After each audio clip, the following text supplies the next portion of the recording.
wrong. So the nurses or the doctor like, Jess, are you okay? I'm fine. And a big smile. The Mhm. mask, and I noticed that was a survival skills because as a professional, like I felt like, oh, cannot let people know, my home life is a mess or my personal life is a mess, so that I'm okay. Help me for a long time. Yeah. But now it's like I'm facing it. Like if people say, "How are you feeling?" I say, I'm not good." Like I'm not feeling good. Like then just be authentic self rather than saying I'm fine because you're Yeah. not fine. Yeah. Thank you for sharing that, Jez. I'm actually really glad you said that. You said a really important word in the way that you characterized it, like super, super important. We're going to talk about it a little bit later too. But does anybody else recognize I'm fine as a mask? Because that's typically what I'm fine is. It's just a mask. It's a mask of some sort. And there's different types of I'm fines and different types of masks, obviously, that we can wear. So I would like to invite everybody to look at Yes. the chat. Yes, Michelle. Yes. Thank you for checking in with that powerful yes. I'm not sure what that yes was for, but yes. I wanted to add with that, like what Jazz is saying. I think, like sometimes it depends if you're like in a safe space or not, and like what's going on through the day. Like for example, if I'm working at an assignment, I'm gonna tell the students or whatnot, like, hey, I'm fine. But I think as long as you have like that outlet, because sometimes you just have to bite your tongue. I don't know. That's why I'm looking forward to this class or to this session, because I think we all say like I'm fine, Hmm. but we forget to really like share with those people that we feel safe with also. So we just keep it and keep it and keep it. Yeah. I would like to say, like, for me, I'm fine is more of, I don't want to burden anybody else with my problems. So in turn, I'm going to say I'm fine. I'm not going to elaborate on why or anything like that, but I'm fine. And my tone and my behavior and uh, my face, it'll just show it if they can see me. You know what I mean? And they know I'm not, but they understand that maybe I'm not going to um, discuss with them why I'm just fine versus I'm good today or it's a beautiful day, because that's usually how it's a beautiful day. And if I say I'm fine, I'm fine. I'm not fine. Mm. That was kind of key right there. You said you didn't want to discuss it. That I'm fine means leave me alone. I don't want to talk to you about it, or I don't want to. Absolutely. I don't Yeah. And bother you. I don't want to. Yeah, I don't want you know. I don't want you knowing my problem. yeah. And a lot of times, because a lot of people that say I'm fine, and I'm one of those people, they say I'm fine. And I'd be like, well, if you'd like to talk about it, I'll listen. Or, if there's something you want to discuss. And typically somebody will say like, okay, or maybe they come later or something and want to share something with me. But, for me, like, I don't want to do that because I don't want to burden somebody. I feel it's very hard for me to open up and share those things when I do need support. So my I'm fine can mean, I'm in distress emotionally and internally, and maybe I don't have an outlet, right? I can't leave work yet. I can't go and scream. I can't go and um, talk to maybe somebody I would like to talk to that maybe can help me through it. So I'm fine. So I hope that this helps. So I understand how I can get through. I'm fine. Yeah. Just kind of hit there too. I'm fine as a lie. You're Absolutely. lying. So Yeah. Absolutely. Thank you for sharing that. It's funny. I talk to Michelle pretty often. She's kind of like she's become my life coach, sort of, very much so. Um, and the funny thing is, like, kind of like a seed that came from this. How many months ago was it? Where it was like, how many months ago was it, Michelle? Where you're like, dude, what's up with all the I'm fines? Like, obviously you're not. What's going on, right? Oh yeah. So when I first started talking to Juan, like again, like after we reconnected after so many years, it was everything was like, this is me when I talk to somebody. Hi, how's your day? Like, how's your day? It's a beautiful day outside. Did you go outside yet? I usually say that to somebody, and whoever I'm speaking to or whatever, just it's such a great day. And I do it for me too. Maybe I'm not having a great day, but I'm like, maybe this person will, like give me some. So he would say, I'm fine. I'd be like, are you okay? Do you want to talk about something? Do you want to share something? Are you're fine? Did you eat today? Did you drink? Did you have some water? Did you go for a walk? Did you walk? Did you go outside? And I'll ask all these questions, right? He's like, ah. And he's like, no, I'm fine. It was kind of And then annoying. I was, Yeah. yeah, it was annoying, right? Because I would ask you always constant, did you go outside? And you're like, no, not yet. And everything that I would ask him, right, to boost his I'm fine, to get it out of the I'm fine, he would be like, no, I haven't done that. No, I haven't done that yet. No, I haven't done that yet. Yeah. I was like, well, maybe you should, because then maybe I'm fine will be like, it's a beautiful day. Yeah. Yeah. Yeah. And thank you for that. And now, thank you for giving that kind of like backstory. Now, it's really interesting because not too long ago you said what to me, actually. And this is something I've specifically been working on. So this actually there's a moral to this particular story. There's like an outcome. What did you say to me the other day that was like, huh? Do you remember? Wait, what? Which part? Which part? You said what? Which is the I'm fines disappeared. There were no more I'm Oh fines. yeah, yeah. I said, do you know what? Do you know what's changed about you? And you said, what? And I said, you haven't said I'm fine in weeks. And he said, really? And I said, yeah, you haven't said I'm fine. Like Yeah. you said it maybe like within a few, like maybe a month, 2 months, I want to say, since the new year. You've been more like everything, like you don't say I'm fine. There's no I'm fine. And I'm like, oh my goodness, what have you been working on? Yes, and so thank you for that. Hence, that's kind of how we got here at this particular point, because it is something that was drawn to my attention, was brought to my attention, something that I actually been working on specifically because of the fact that when you can name it, you can tame it, right? For those of you who've been around, if you can name it, you can tame it. I named it, we named it, the I'm fine. I'm going to share with you guys in the chat exactly what I think of every time, because I would say 95% of the time that I would say I'm fine, this is how I felt. I'm going to actually put it in the chat. And I would encourage you. Now, the kid doesn't literally say I'm fine, but I feel like that like symbolizes kind of the response, like acting like everything's totally cool, but like just crashing inside, or just something that's just not right inside. So if I don't know if you can see the link in the chat, but it's basically how do I share this with you guys? I don't know if I can. I would encourage you to click on it, and it's literally 20 seconds. It's like a 15-20 second little clip.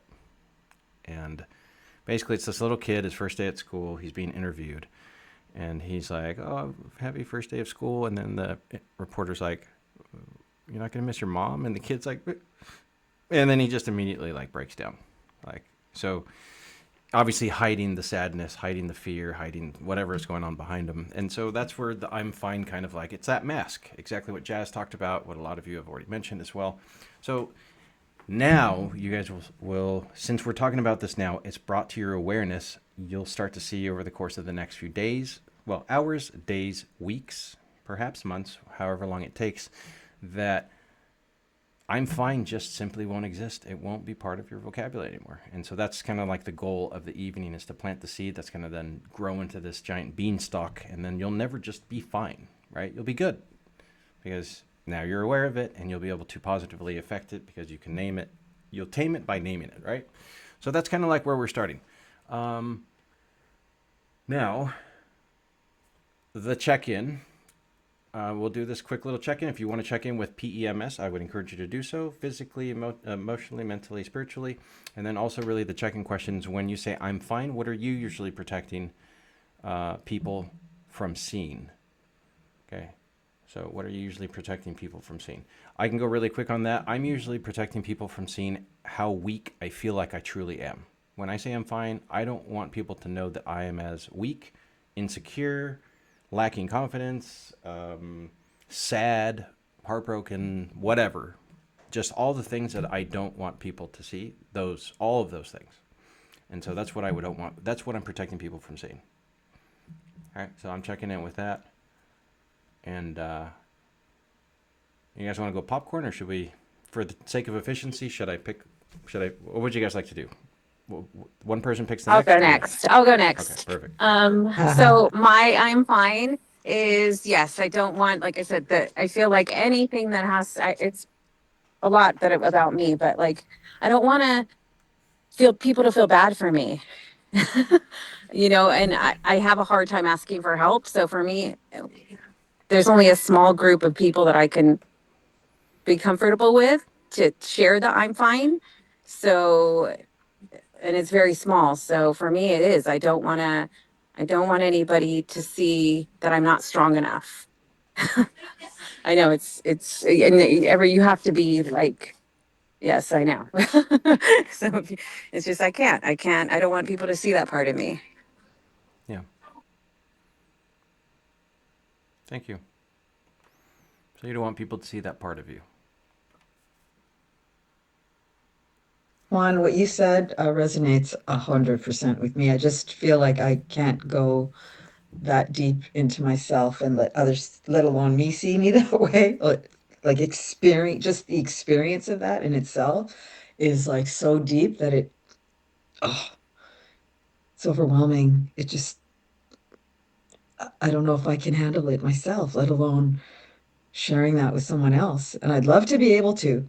Honestly, that's where I would feel like whole and complete, I think, if I had the ability to share that with any other human being, preferably a guy.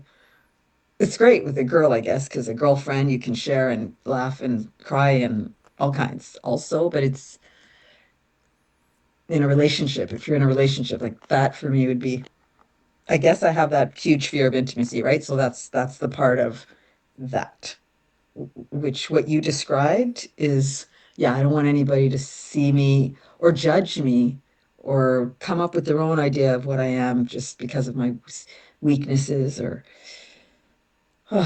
whatever that is. It's really nothing to be ashamed of. The more I talk about it, the more I realize just like it's just my own made up conclusion about it, which is really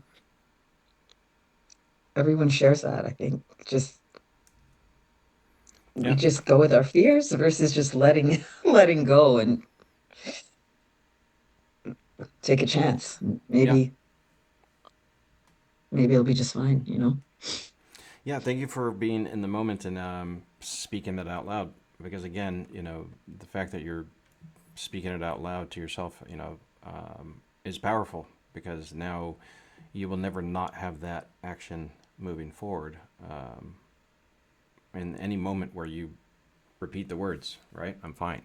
At this point forward, you guys will never be able to say I'm fine and not at least remember something is a little bit different this time, right? With the different tools and things that will come out of this evening. So thank you so much for being vulnerable and sharing that, Elsa. Who's next? One, I can go next if you like. Perfect. Thank you.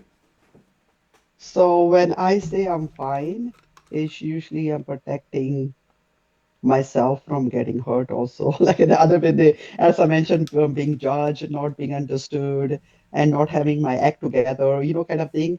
Because such a persona when you're in certain field.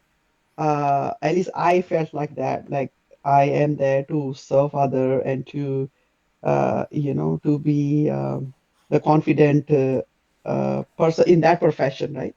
And then that this is how I felt back then, and to see that I'm so broken, like how can I fix others in my own mind? So it was like embarrassing to be me. So I didn't want people to see the real emotion, the real feeling. So it's like hiding behind those feelings by just putting on a mask and just smiling, like trying to show people I nothing, I'm fine, just like every day. But the reality is people see through because eyes don't lie when and then plus mine was very cultural too because in our culture like you just don't talk about your personal stuff to other people. It's the shame based shame, like you're bringing shame to your family, to yourself. So I think deep in the subconscious mind, I think that's what's going on. And now that I have overcome that, I learned that it's okay to sometimes with certain people, it's okay. You don't want to be vulnerable with everyone because not everyone will understand your story. I still strongly feel like that. So with the certain close friends, I'm more open. but with a stranger, I'm not gonna talk about my stuff, you know. Mm-hmm. So like feeling safe for me, like if I'm safe with you, I'm gonna be vulnerable. But if I don't trust you, I just cannot be vulnerable. I'm still very protective of myself. I need to protect myself from I don't know what's the maybe I don't know getting hurt. I don't know what it is. Excellent. Yeah, thank you for sharing that. Thank you for bringing a new angle to that as well. So, I would like to ask you, Jazz, if this resonates with you, but does it sometimes feel, and anybody else, if this resonates for you as well, does it sometimes feel like this I'm fine is almost like an armor of some sort? Yeah, for me it was a protecting myself, Mm-hmm. guarding my feelings and emotions. Perfect. And certain profession is the expectation. I think I felt like as I was working as a medical social worker at Kaiser, so like I in front of the patients or in front of my colleague, like I feel like I cannot be broken because I need to function at a very executive functioning, like a very high functioning. So therefore, I kind of put my shit on the side and just put a happy smile. And when I did that, I was fine after a while, you know. Hmm. Excellent. Yeah, very, very good. Thank you, Jess. Thank you for sharing. You're welcome. I don't mind going next, if that's okay. Perfect. Yes, please. Okay, so when I say I'm fine, it happens in different contexts. It's not. I'm realizing like, well, sometimes it's like, I want to have healthy boundaries at work, right? I'm not gonna say, delve into my life story or things that are, the specifics of what's happening. I might say I'm fine. It might be sugarcoating, whatever, just to appease the situation, just kind of to brush over it. Um, could be out of habit, oh, I'm fine. Just like when people say, what's up? Nothing much, Could be that. Could be, sometimes people will ask it just to be polite, like the what's up thing, and then you feel like they don't want, I might sense that, like, they don't want me to overshare or whatever, because it's kind of like, they might, I might sense that they don't want to hear everything. Um, but sometimes people ask and they actually want to know. Like we think that like, oh, we're gonna overburden them with explaining like too much in detail, but they actually want to help. And like, anyways, I do a lot of CBT, cognitive behavioral therapy. So it goes back to like our beliefs. So if I have a belief that I can't ask for help, wherever that stemmed from childhood, because I don't want to overburden my parents that already have a lot on their plate, then I've learned that I can't ask for help or I can't express myself fully because it's like, oh, they don't have time for me or this or that. It could stem from different things, obviously, but um, I also realized too through this that you could say like you could just be honest and say I'm fine. I'm figuring it out, but I'm figuring it out on my own. But thank you for asking. There's different things that you could say where you're not lying, but you're still saying I'm fine. You're not delving into the specifics, but you're saying like I don't need your help. Like I'm yeah, just brainstorming here from this conversation, but that's my 2 cents. Excellent. Yeah. No, thank you. Thank you very much for bringing yet another perfect new Yes, angle. that Yeah. is, I want to say yes. I resonate totally with you. And it's exactly what I was trying to say. But I don't, they want to help. Everybody that I've ever asked or shared something with, I mean, they made me feel so much better after. I feel like more times than I can count. And it's one of those things like it goes back to childhood. Exactly. I don't ask for help unless I have to. Yeah. Yeah, really great. Thank you, Paula. And yeah, absolutely, Michelle. Definitely resonates for me as well. Anybody? Let's see, who's next? Who's left? Jazz, I, Myra? Yeah. yeah. So for me, I guess I see myself with all the ladies. Because like Jazz was saying, I have to be in a safe spot, in a safe place, um, for me to be very open. And I mean, I guess it depends where I'm at and who I'm with. I think Paula was saying, there's some you don't want to, go to work or meet new people and be like, oh my God, guess what? Blah blah blah blah blah blah. And it's like, whoa, But I do have like my circle, my very tight circle that I what is it called when you just blah? you know, but that I could be myself and be very vulnerable with the other people that it's just I don't trust anyone's advice that much, especially when people do not live with like integrity or I don't know. I just my intuition. I don't know, but I do have like my mentors and the trusted people that I go to when I really like let loose. But my I'm fine with other people. I'm good. It's just like everyone was saying, like Paula, like I'm good.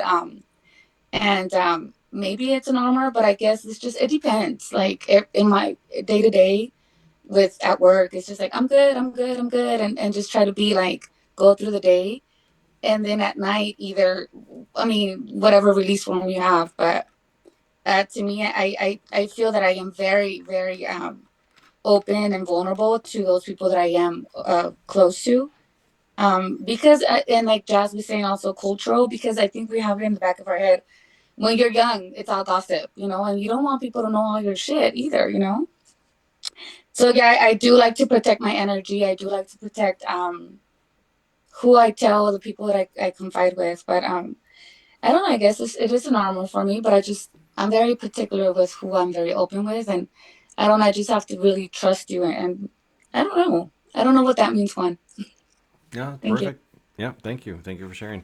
And it doesn't necessarily have to mean one thing. It can mean many things. It can mean sometimes nothing. I mean, there's so many different things. But thank you. Yeah, absolutely.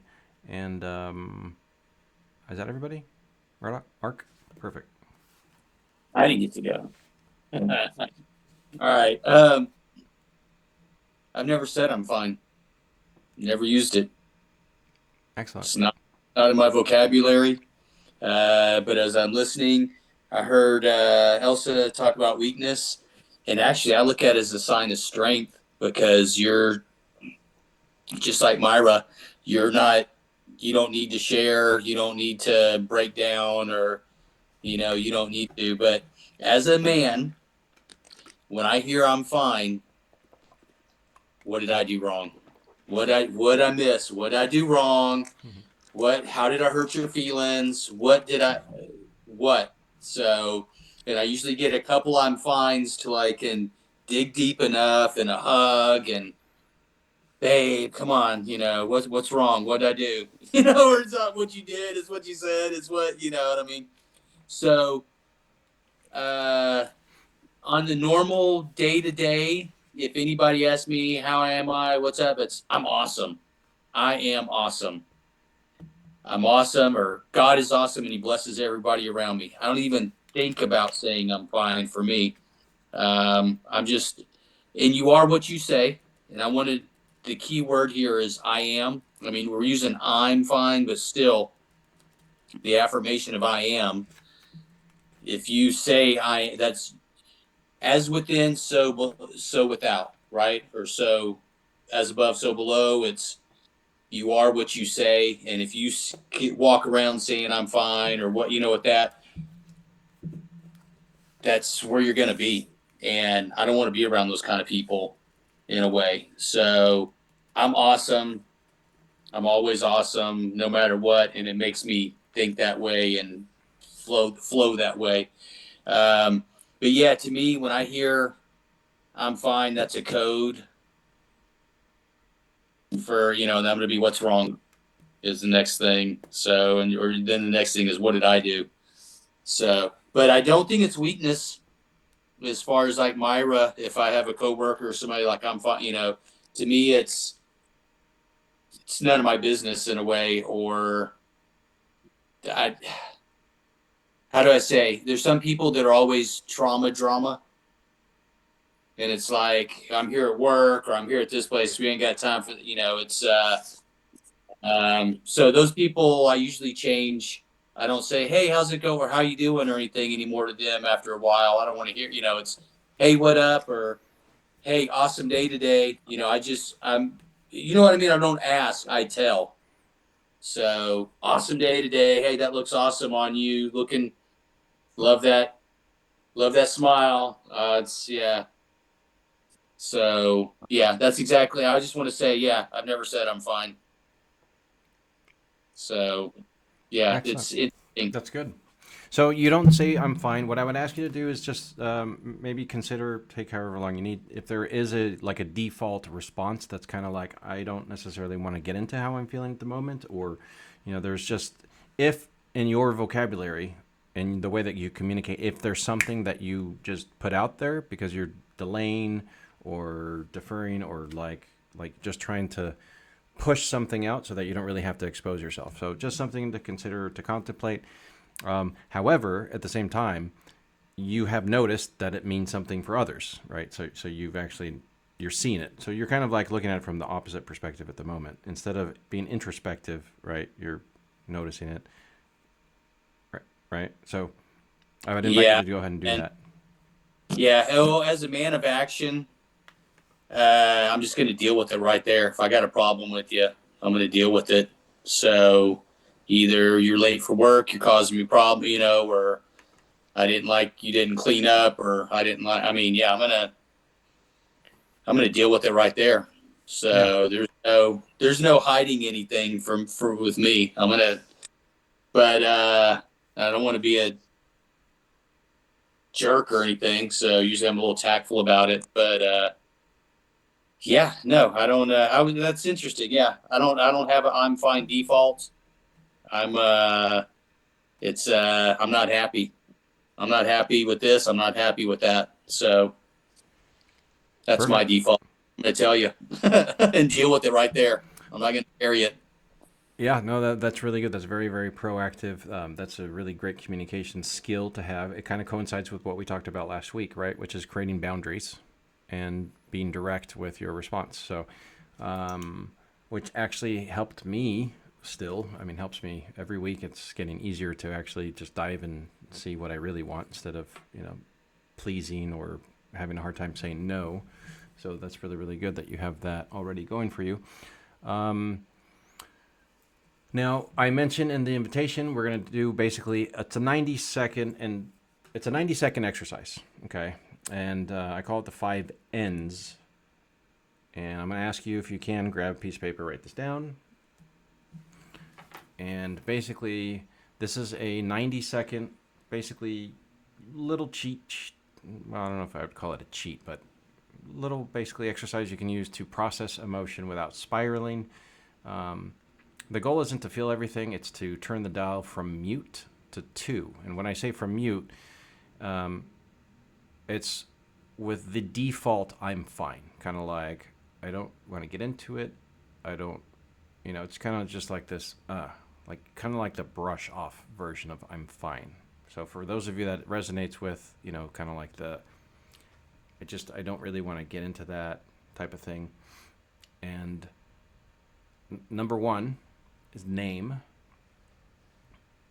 Number 2 is neighborhood. I had to come up with synonyms for certain ones. So, so to make it all ends, number 2 is actually neighborhood. And number 3 is normalize. Number 4 is need. And number 5 is next. It'll make sense in a moment. But again, number 1 is name. Number 2 is neighborhood. Number 3 is normalize. Number 4 is need. And number 5 is next. Okay? So what this is number 1, name. We're going to, again, if you can name it, you can tame it. We're going to give this a specific name for this emotion process. You're going to give it a neighborhood. Where in my body do I feel this to process this? Is something I feel like a pressure in my head, something I feel in my heart, my chest, something I feel in my arms, my legs. Give the neighborhood name, locate it basically in your body. Normalize. So this particular thing makes sense because of what? Okay, so we're going to normalize that feeling, that emotion. Number 4, identifying what you need. What I need right now is support, feedback, love, a hug, whatever it is. Okay, what I actually need, what I need right now is this. And then number 5, next is one small step. So what is the next one small step that can be taken? Okay.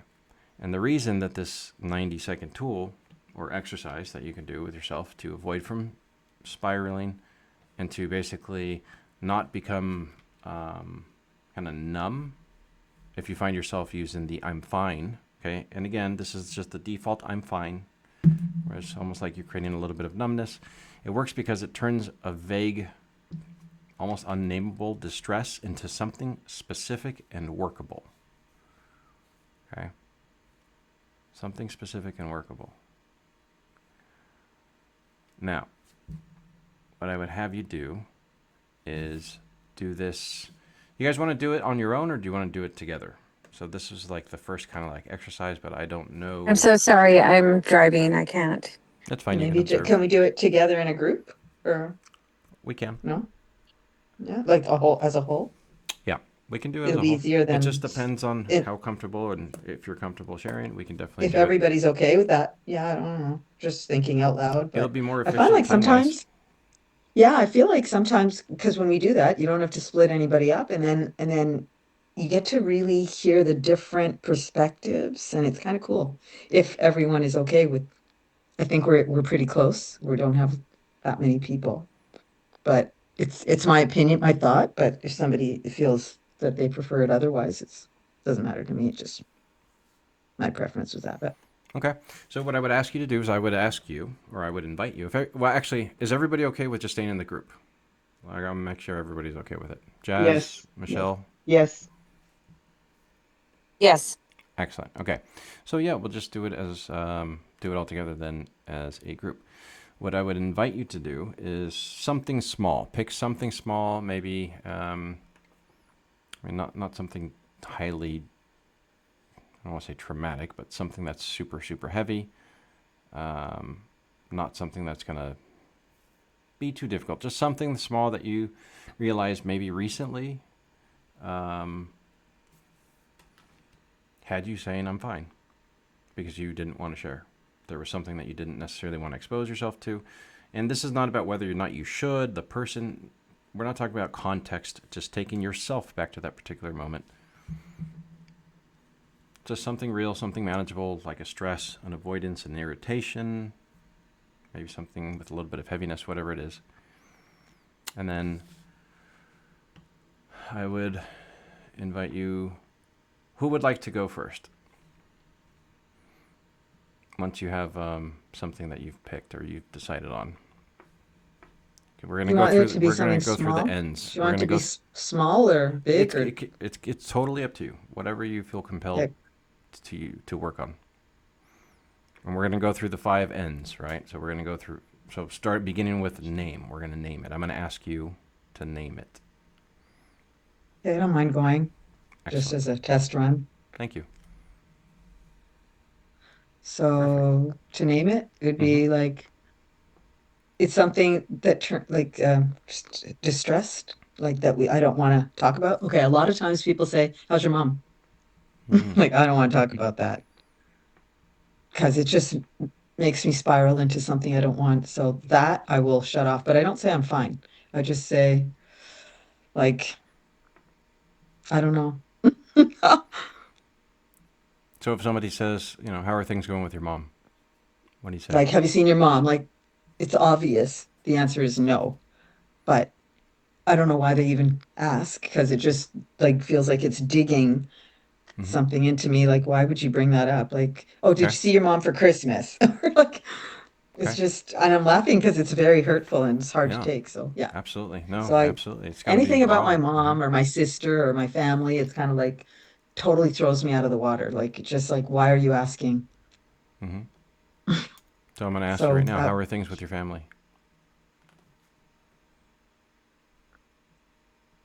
I don't really know. Yeah. I don't So- really know what to say. And that's And okay. and I do say that I don't really know what to say about it because I don't know. Yeah. So again, this particular exercise is basically going to see that little spiral. Does everybody see what's happening with her eyes right now? Elsa, do you see? I mean, if you could ever see somebody's unconscious mind starting to travel, it would be right now. with Elsa. And so this is the opportunity to identify, hey, rather than allowing ourselves to, you know, because this is where I would say they're fine. They're fine. Like in this situation, Mm. mirrored, I would say, you know, they're fine. So for you and how you responded, it's perfectly fine. However, I would ask you now to Till pull I don't ourselves say I'm out of that. fine. You guys know, I Yeah. don't know how many of you fly often or how many know aviation a little bit. Do you know what a death spiral is? Or I'm sorry, a death spin. Have you heard of a death spin? Basically, it's a Um, specific way that a plane starts to descend that it cannot recover. It can no longer recover mm. once it goes into a death spin. Because basically once it actually like a plane flies and then once it goes up onto its back Oh with the shit. yeah, once it goes up onto its back and dives, like with the tail, basically the rudder, the back end of the rudder up, it's basically it's called Mm-hmm. a death spin, and a commercial plane cannot recover from that. All right, it's not like a fighter jet; they're not agile like that. But basically, this is an example like this whole death spin thing, where if you allow yourself to stay in your own head, right, without regulation, this is where your entire hour or day or week can be shot because this regulation just simply doesn't exist. So instead of allowing this, to this state that is kind of coming, it's creeping in, we're going to regulate our own personal state by using this exercise. So, Elsa, I'm going to invite you to name it, right? We're starting from the top. Name this particular thing. Name that feeling, that thing that's not wanting to talk about it, not wanting to express it, not wanting to share, whatever it is, name it, Torn, please. torn from the inside out. Excellent. Torn from the inside out. Yeah. And what neighborhood is it in? Where does it exist? In my heart. In your heart. Yep. It makes sense that totally makes sense that it's in your heart. And Mm-hmm. this makes sense because we're going to normalize it. Because they're the closest things to people to me in my life. Yeah. They're the closest people to you in your life. Yeah. They're my And only family left. yeah. They're family. Mm-hmm. They're your only family left. And what do you need? Mm-hmm. What do you need right now? To have them in my life. I just need them in my life, like full access in my life, involved, normal family like I had. That's what I need. I just need to be normal like everybody else, you know? Hmm. So Mm. what I would ask you somatically what you need right now. However, that's still okay. So what you need is your family. Oh, oh, somatically would mean like what would I need right now? I would need to feel like I have family around me. Hmm. I could say that. I would like to feel the feeling of having, since I can't have that, my family, then I'd like to have a family that I know love me and care about me and all that stuff, that comes with the feeling of being with family. Yeah, the feeling of That's what I being with would love more family. than anything. Yeah. So what you Mm. need right now in this particular moment is to feel like you have that family, you have people that care about you, that are close to you. Yeah.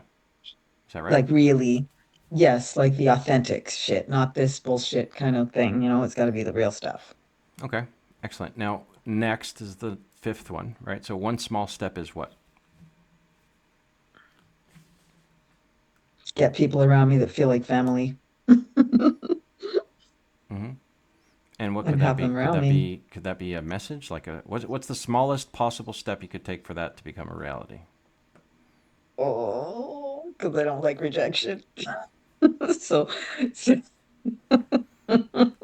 like reaching out, a text or call or whatever, but most people are busy at Christmas, New Year's, Mm-hmm. my birthday, Valentine's, like all these days, right? You're like, and Mm-hmm. the only person I really want is my mom, right?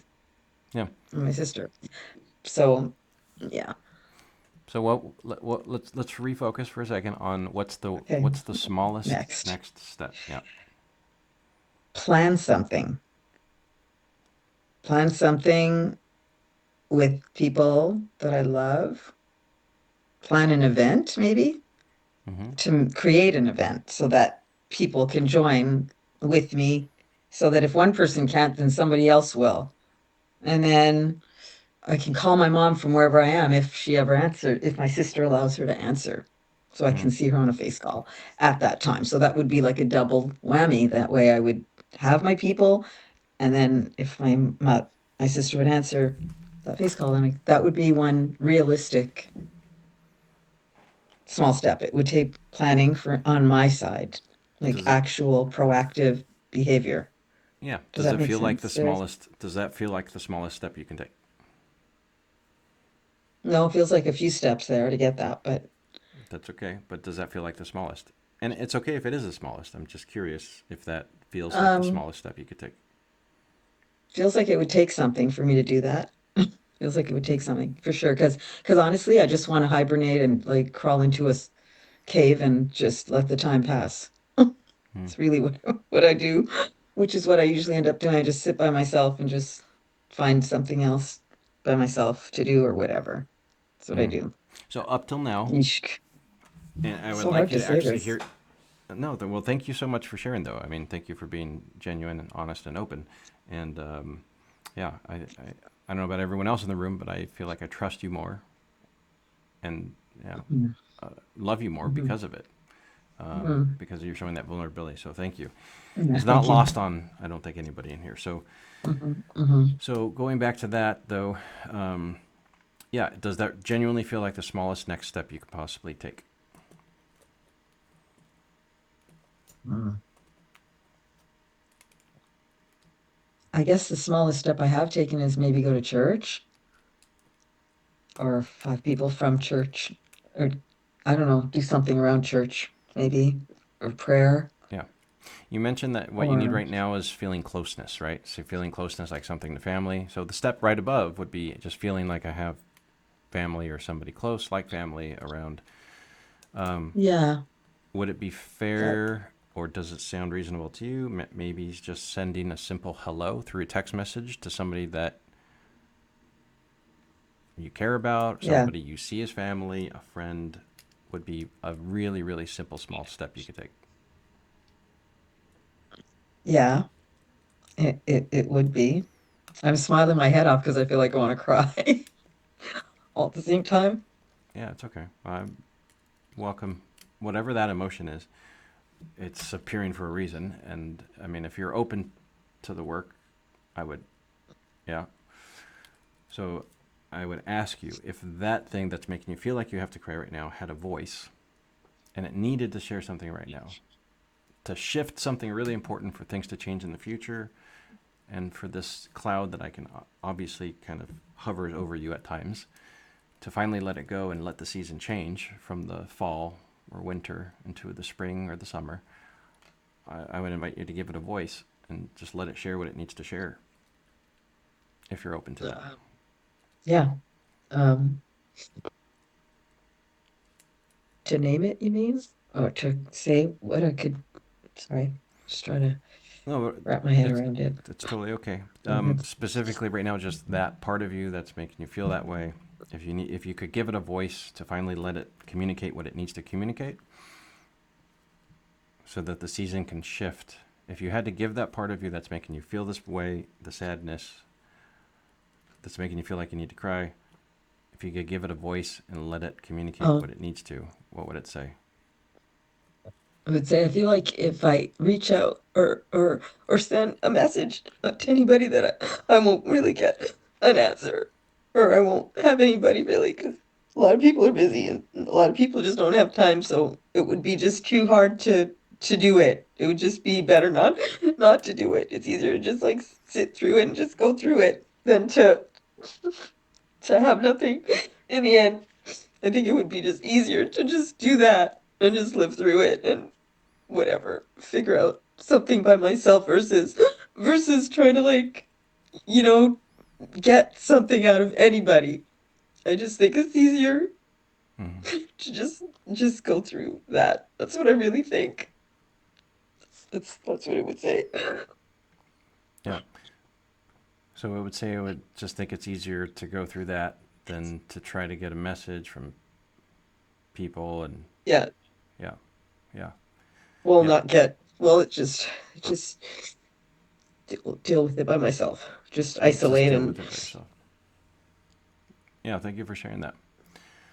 Thank you for letting that voice come out and communicate what it needed to communicate. Now, what I would like to ask you, Elsa, is can you think of the last time, or can you think of a time, or times, it could be one, it could be many, whatever it is, can you think of a time, at least one, in the past where it was worth the effort, where that person, somebody, did respond, did reply, surely over the course of however old you are,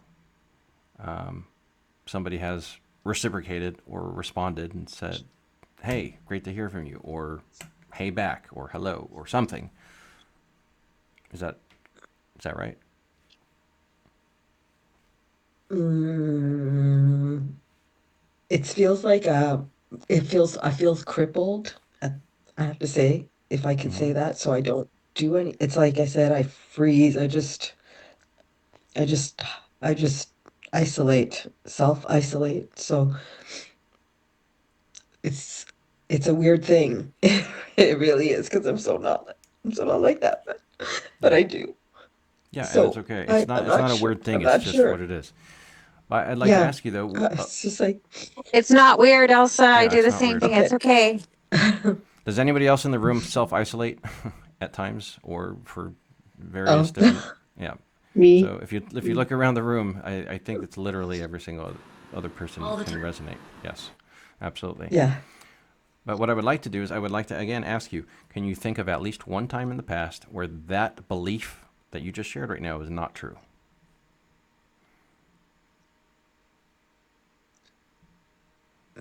Probably. Yes. Excellent. Yeah. Excellent. So you can think Probably of, I just yeah. yeah. I just don't remember exactly because I just sort of blank it out, you know. Hmm. I think I just blank it out because I don't really want to think about it too much. Yeah, you don't want to think about it too much. Yeah. It's better So, not to. yeah. And I think we'll do I mean, if everyone's okay with it, I think we'll do an exercise, a visualization, if everybody's okay with that. Yeah, that's fine. All right. Yeah. We'll do that in just a second. However, I would like to again thank you also for sharing. Thank you for being vulnerable and expressing and giving a voice to that thing so that it can now transition. It had to say what it had to say, and now it's time for a transition of sorts, basically an integration, a change. So we're going to do a visualization. It's going to tie into what we're talking about now. And if you're okay with it, I just want to tell you ahead of time so that you're not caught off guard. We're going to do a little bit of visualization through what's called, most of you have already heard of it, timeline. You guys heard of timeline? Timeline therapy? Timeline visualization? Yes. Yeah. Okay. I mean, if you've been around for a while, you probably remember we've done it at some point over the course of the last, year or two. But what I would invite you to do, Michelle, are you driving?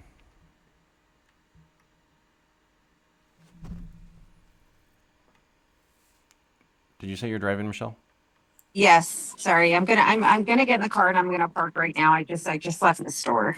Okay. So now Yeah, no problem. So if go you're ahead. driving, yeah. So Yeah. for anybody who's driving, just obviously don't close your eyes. Don't close your eyes. Don't get too into the visualization, into the relaxation of the trance. Obviously, safety first. So I think you're the only one that's driving. And for the rest of you, I would invite you to relax and get comfortable. And just let's see. Let me share the sound. I'm real quick. Give me just a moment. I don't know why, but I always use music in the background now with clients. So like I'm dead set on using it. It's a habit I've created, but I'm embracing it because everybody gives me positive feedback on it. unless you guys maybe at some point tell me that you don't like it, I'm going to keep doing it. Because why stop something that seems to be working?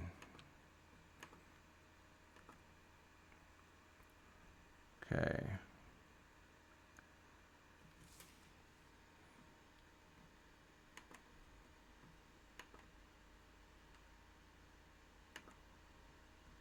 And if somebody can let me know if that's too loud or not. Is it okay? Can you hear it? How about now? I don't want it to be overwhelming. It's just supposed to be background. There's no sound. I don't hear anything. How's that? That's good. Is it too, I'm slightly deaf, so maybe. Mic check, mic check. I don't want it to be too loud. It's just meant to be kind of like in the background a little bit. Is it okay? I don't. I'm sorry, I didn't catch that, Paula. I think it's perfect. I don't hear anything in the background. Is maybe it's just my sound? I'm not sure. I could hear it fine, Juan. Okay. So I could hear it. You can hear Probably it? just Yeah, I Okay. can. All right. All right, well, hopefully you guys can hear it okay. Perfect. Now, again, I would invite you to relax, whether that's sitting, whether that's laying down, however it is, your body is just automatically going to know where you need to be and how you need to be relaxed in this particular moment. And I invite you to close your eyes and just begin by letting your breath find like its own natural, perfect place of cadence. It's like this perfect rhythm that's just welcoming you, like bringing you to this place of peace.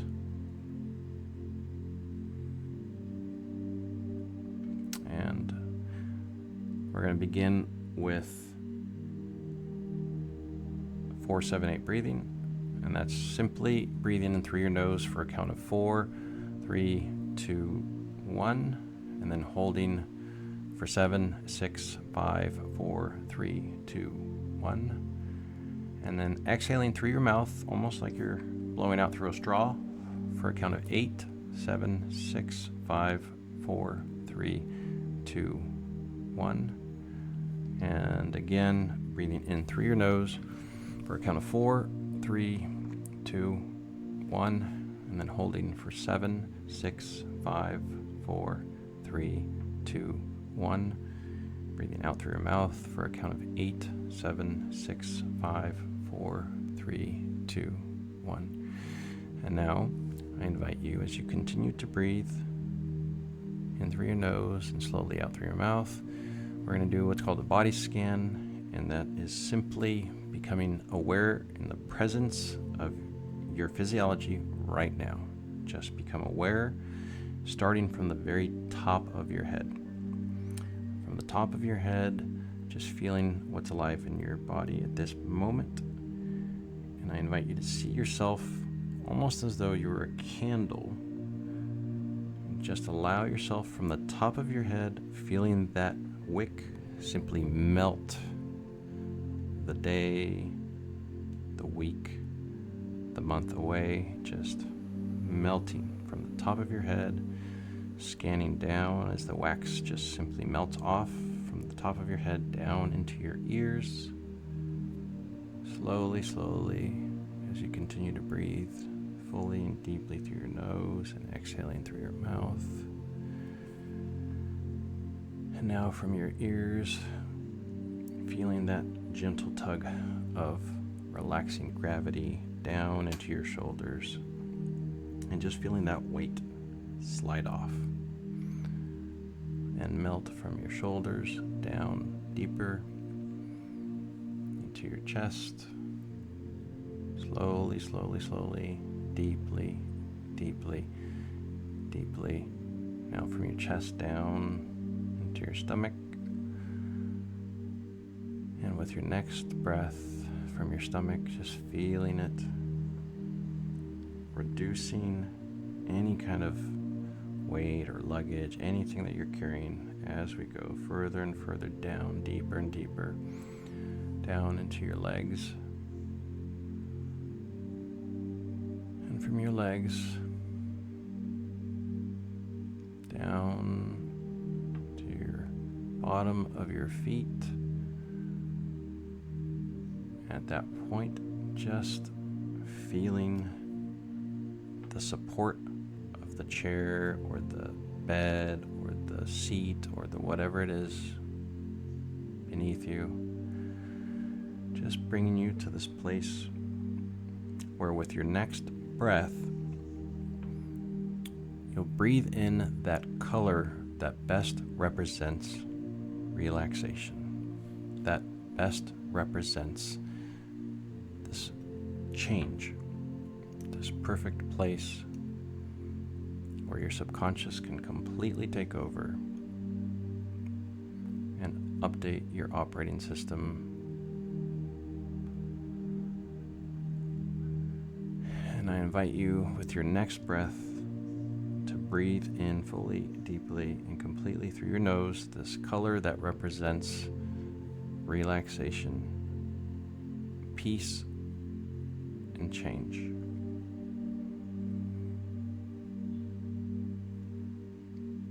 Now, with your next breath out, I invite you to breathe out the color that represents everything except for that peace, relaxation, that state of change.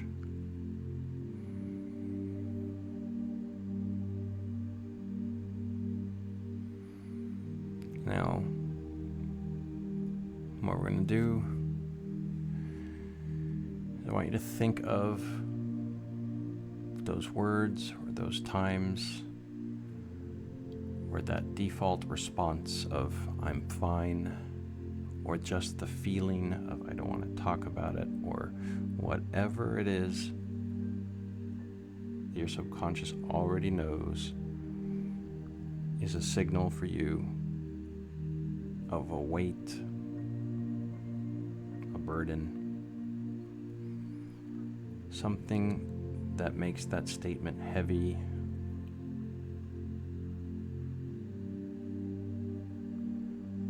I want you to notice that this is a holding it together armor. It's a state that's created.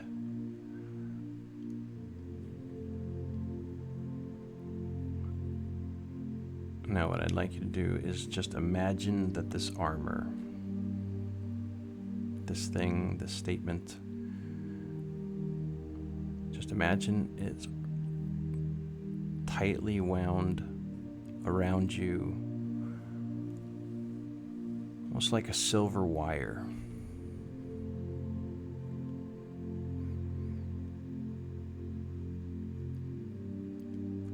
Just imagine, and you may begin to feel something somewhere in your body as you breathe out.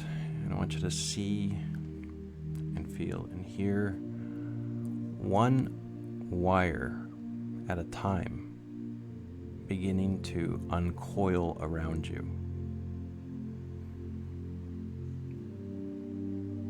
With each breath, just simply unwinding more and more and more, and feeling the weight come off of you, feeling the tension,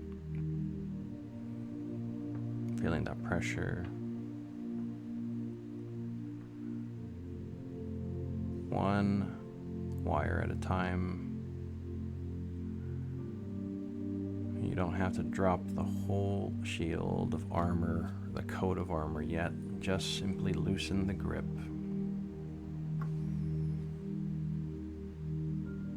And just as the wire uncoils, ask your body, and what are you working so hard to protect? And just listen or feel for a word, a feeling.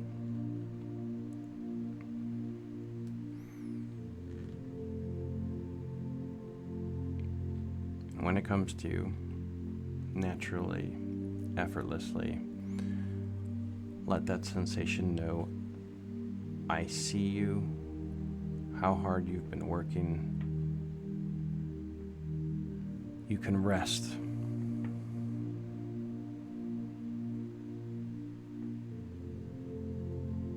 And you can rest now.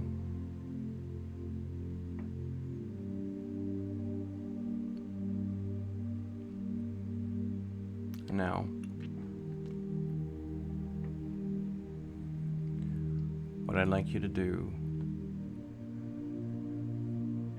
is feel yourself being embraced by this divine white light.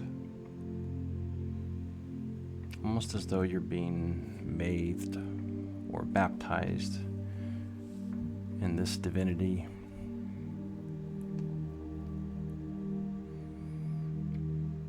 I want you to notice that somewhere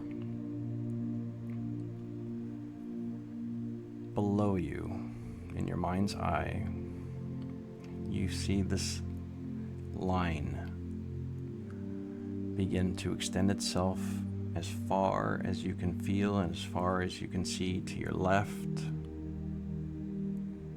and to your right.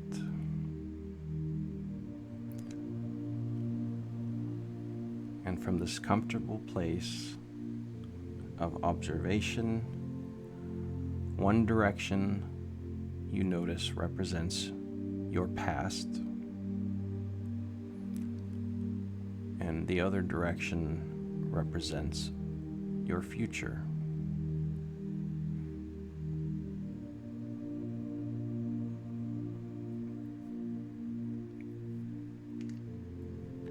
And now, with your next breath, as you float higher and higher, I want you to notice this is your life timeline, floating above your past and above your future. And I invite you to look down at the path of your life, now allowing yourself to step into your role as your timeline traveler.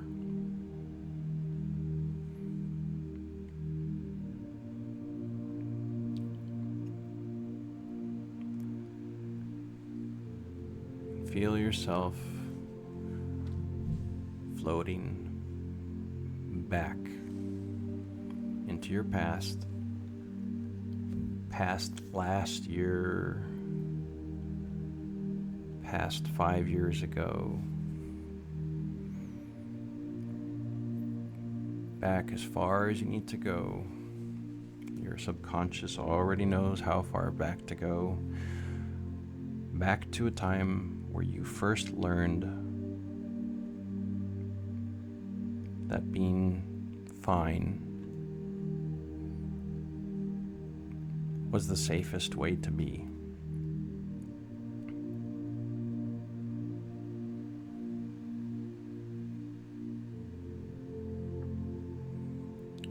Now, look down at that younger version of you from this high, safe distance, and see this younger version of you through the eyes of compassion, through the eyes of love, support, not memory.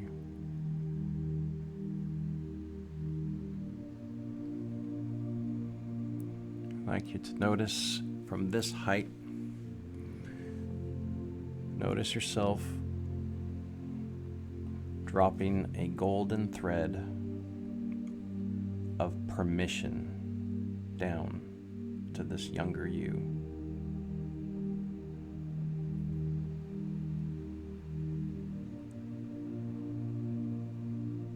Now watch as it touches them, this younger you,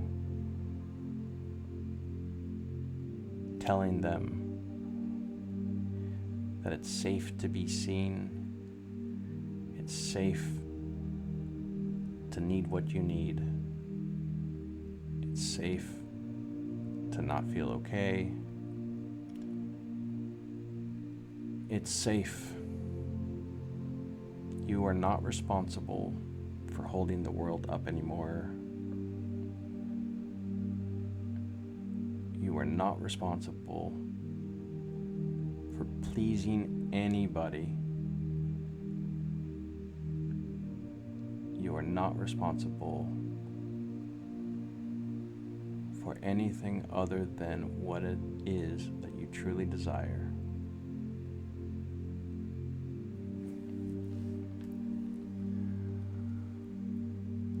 And now, notice how the timeline changes color as that permission from that golden thread is received and now flows backward and forward through time.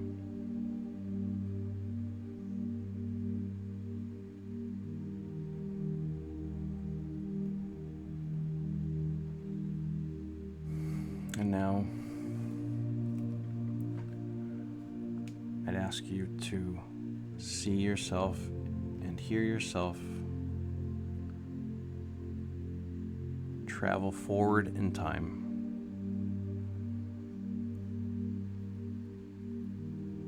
Until you arrive that you of next week, that you of next month, the you that your subconscious already knows is the perfect place to arrive.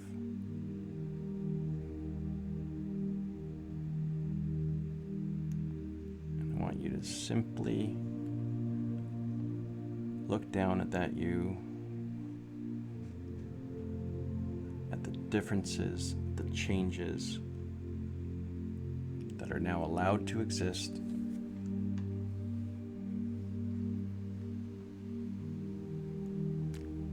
And I'd like you to see the change, see how you stand, see how you speak, see all of the little details of this new you,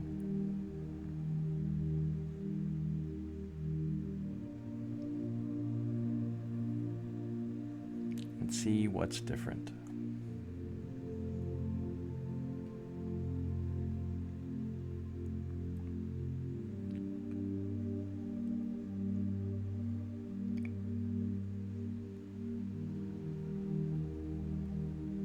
And now I'd like you to notice if there's one particular thought, piece of wisdom, or advice, or words, maybe a sentence, that this you of the future needs to share with you now.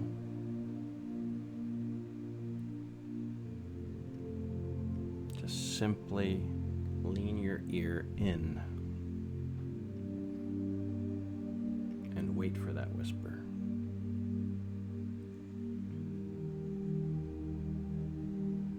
That message, that gesture, that symbol.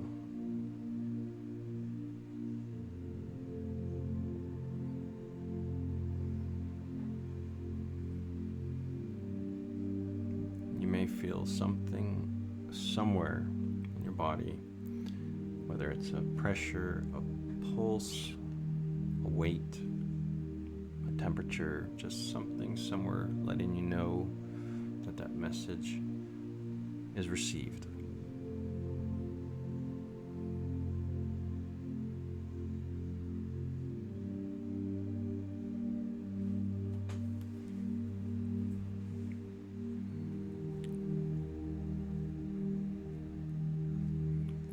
now,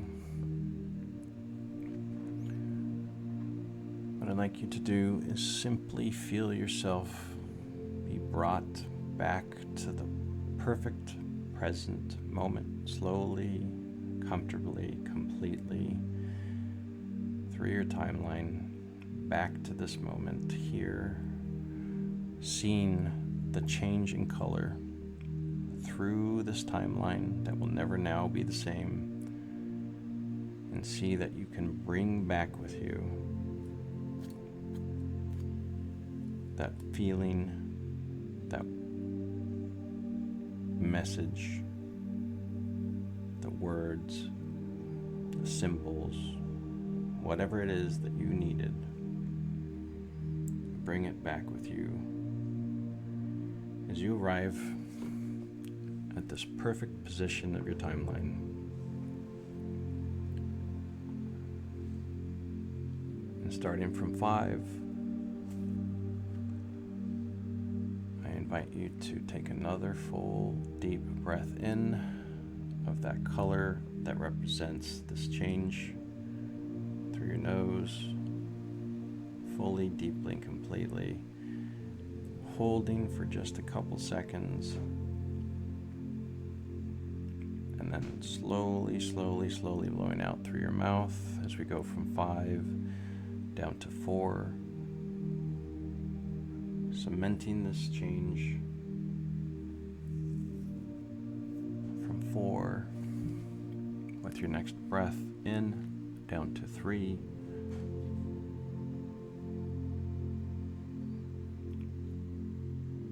from 3 exhaling slowly, slowly, slowly down to 2, and from 2 with your next breath feeling sensation returning to your fingers and your toes, feeling that support of that chair or that bed or the floor or the couch or whatever it is, feeling that full support beneath you. As we come back to 1, slowly, slowly, slowly, until you are back in your full presence and awareness.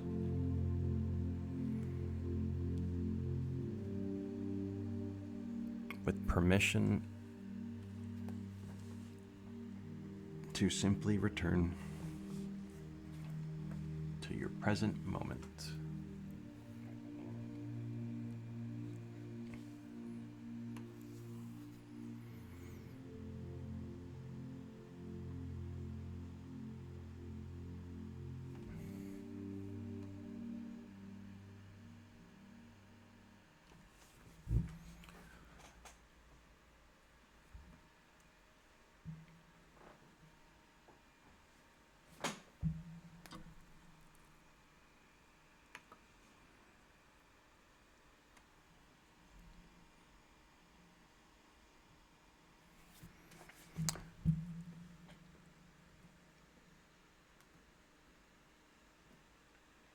And when you're all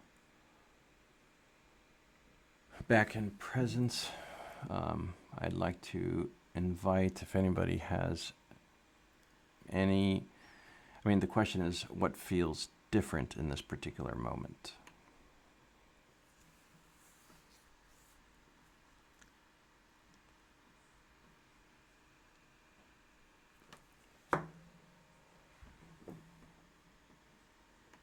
Besides somebody snoring, I can hear in the background. Somebody who's got their camera off.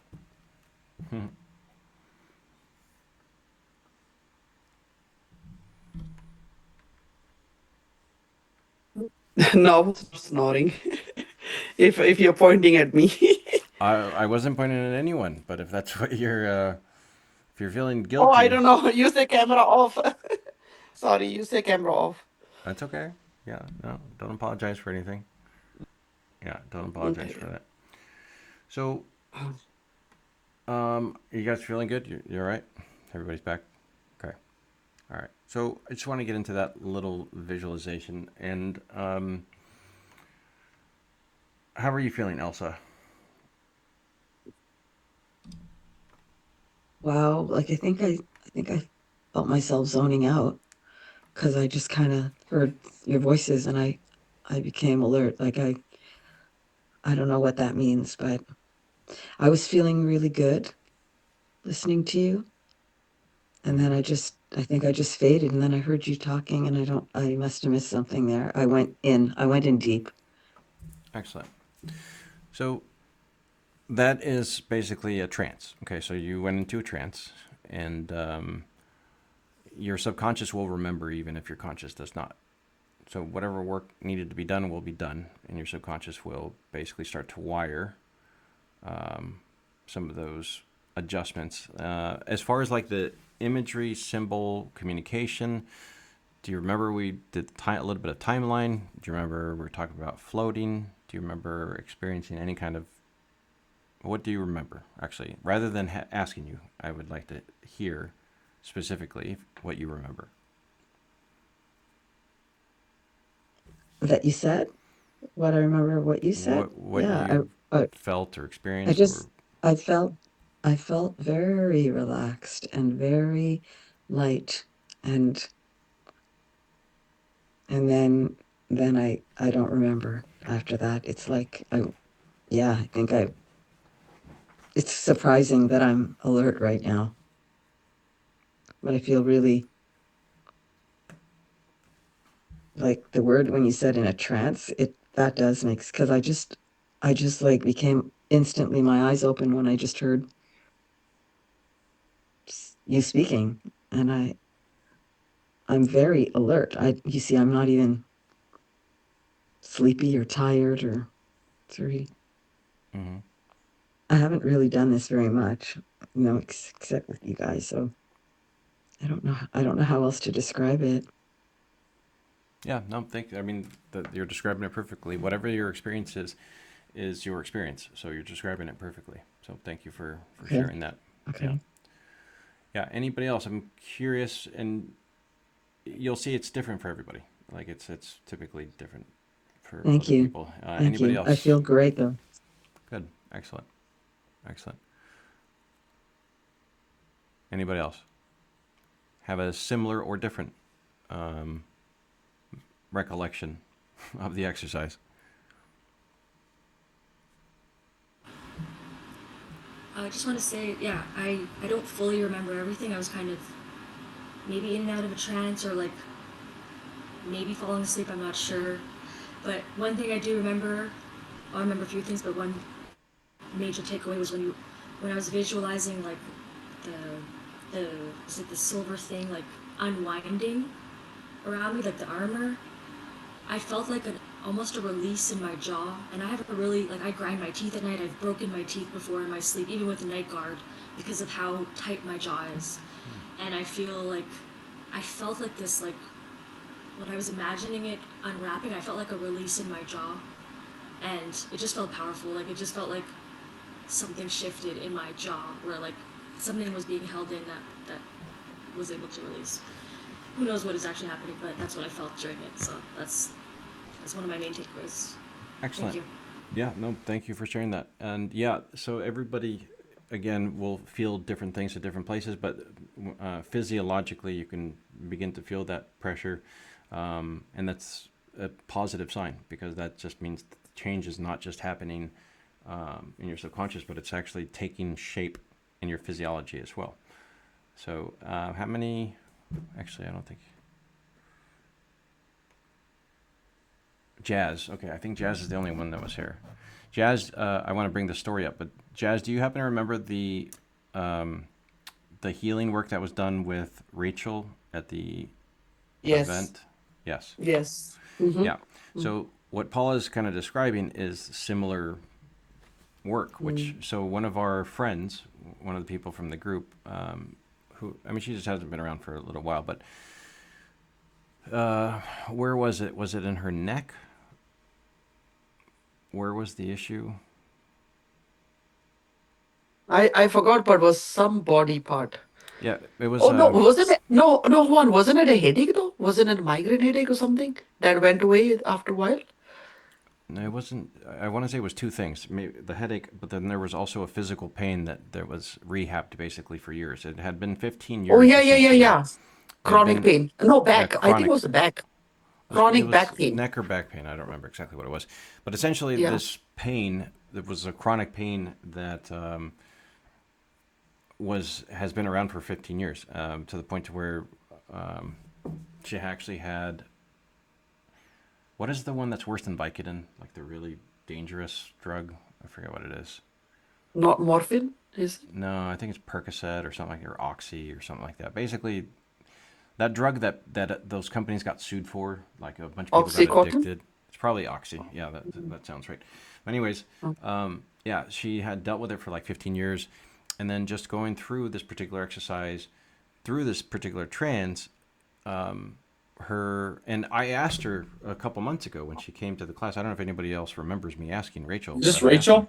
Yeah, Rachel. Rachel. Yeah, Rachel. It was her leg. It was in her leg or ankle. It was a was it? foot. What leg? Yeah, it was a leg or something. And this was at the retreat. I wasn't there, but this is Yeah, happened to it fix happened at at the the retreat. retreat. Yeah. Yeah, yeah. Mm-hmm. Leg or ankle.